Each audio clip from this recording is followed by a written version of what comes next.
As pressure grows on the House of Commons Speaker to resign after his decision to axe a vote on an immediate ceasefire in Gaza, does the Leader of the Opposition have a case to answer, given that it was his meeting with the Speaker which led to this debacle? Writing in The Telegraph today, their top columnist Tom Harris says that if the Speaker goes, Sir Keir Starmer must go too. So, should Hoyle and Starmer both pay the price for what many see as the abdication of our democracy? Let's get the views now of esteemed politics veteran, former business secretary and leader of the Liberal Democrats, when they were fantastic and very votable, Vince Cable. Vince, great to have you back on the show. Do you think Sir Keir was wrong to push for the scrapping of this vote? Well, it was perfectly reasonable to go to the Speaker and say there's a very serious issue affecting the safety of politicians. So I don't think he should be going. I don't think Hoyle should be going either. I mean, he was a perfectly good Speaker, certainly an improvement on his two predecessors. I mean, I'm no longer an MP. I was just looking at this from the outside, and I think the overriding impression, which Michael Brick made this point, that this is a terrible war with people suffering on both sides, hostages. And, the British Parliament is squabbling over procedure, parties, engaged in sort of petty positioning issues. I mean, it's made our Parliament look very small and irrelevant. But, demanding the resignation of Starmer or Hoyle over this seems to be completely missing the point. For what it's worth, I don't think Starmer should step down over this, or Hoyle, although I think they should be accountable for their actions.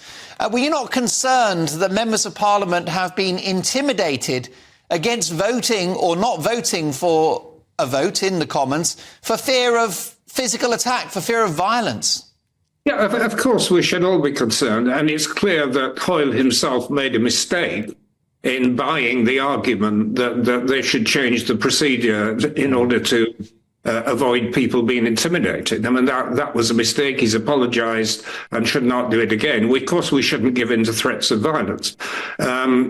But I think your earlier discussion was right. We need to put this in a context. I mean, I was an MP. I was a cabinet minister at the time of, tuition fees. I had appalling mobs, threatening. You had to live with it. And, and I agree with Philip Davis that,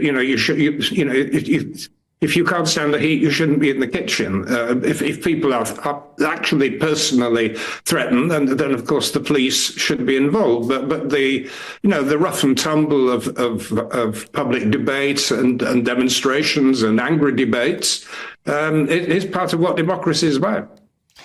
Vince, Labour is divided on the issue of the war in Gaza, though, isn't it? Will this be a problem when Starmer likely becomes our next PM?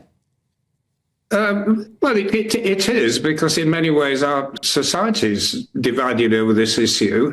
The point I would always make to people, actually, is that we've got two wars going on. There's one of them in the Ukraine, which is actually much more important for us. It's a direct threat to us. The issue in the Middle East is horrible, but it's not an issue that Britain can influence. It doesn't directly affect us. Nobody's terribly interested in what we have to say about it. So I think we've just got to calm down about the war in the Middle East. But if there are groups in the UK who are aggressive and very motivated about it, then clearly it's a problem for politics. Well, indeed. I mean, are you concerned about the rise of Islamic extremism in the country that we've seen in the wake of the October the 7th attacks? You've got Jewish people afraid to go into central London at the weekend. Also, Jewish people not going to the synagogue wearing any religious clothing for fear of attack. Do you think that radical Islam poses a threat to Britain and our democracy? Amongst other extremist groups. It's not the only one. I remember in the cabinet, we were very concerned about Islamic extremism. That's partly where the whole Prevent initiative was taken. But it's not the only violent group and threatening group. There's the extreme right as well as the extreme left. It's not comparable, though, is it, Sir Vince? Not at the moment. The extreme right talk, and there are elements of Islamic fundamentalism where it verges into terrorism, which of course is a threat and it needs to be dealt with on that basis. But let's not try and pretend that this is just one faction. I mean, I'm old enough to remember some of the horrible emotions that spilled to the surface over racism. I had a mixed marriage myself, so I saw it directly.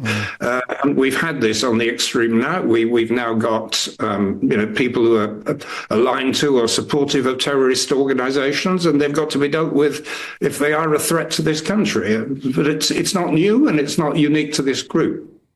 Vince Cable, always a privilege to have you on the show. I look forward to catching up in the near future.